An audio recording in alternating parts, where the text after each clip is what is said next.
faire avancer les choses. Un projet de table ronde avec tous les députés ultramarins et des députés de la manière.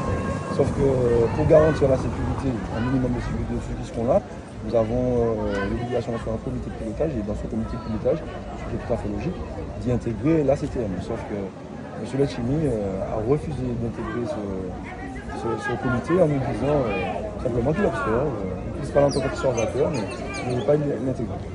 Ça veut dire que vous êtes là pour lui demander d'intégrer ce comité, d'afin de prendre les choses en main? Alors vous savez, on a un fonctionnement bien précis. Voilà.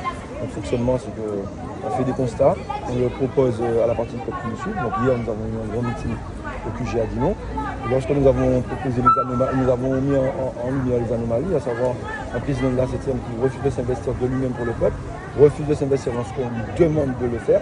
Donc, un président carrément qui ne veut pas travailler pour le peuple. Donc, on a demandé au peuple qu'est-ce qu'ils entendent faire aujourd'hui. Et le peuple nous a dit s'il ne veut pas travailler pour le peuple, surtout après un protocole qui se révèle être une vraie arnaque, qu'est-ce qu'on fait de lui? Le peuple nous a dit il faut qu'il démissionne. Vous êtes là pour qu'il démissionne ou pour qu'il organise le... Nous sommes venus demander sa démission. Aujourd'hui, il a balayé son camp. À lui de proposer de démissionner ou d'enfin comprendre qu'il faut travailler pour le peuple. Mais aujourd'hui, la partie du peuple qui est là réclame sa démission pure et simple. Parce qu'on ne peut pas forcer quelqu'un à faire le travail qu'il doit faire de lui-même.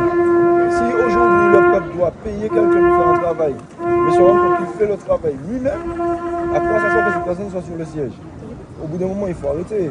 Quand on sait qu'il a vanté les mérites du protocole, quand on sait qu'il a été encore dernièrement à la télé dire qu'il y a une baisse de 8%, alors qu'on sait, Martinique Première nous a démontré que le panier est en augmentation de 16,20 €. S'il est en augmentation, c'est que quand bien même la baisse de la TVA et l'octroi de mer, il n'y a pas de baisse. La suite du mouvement, pour vous, c'est quoi d'une manière générale? Quelle est la suite du mouvement?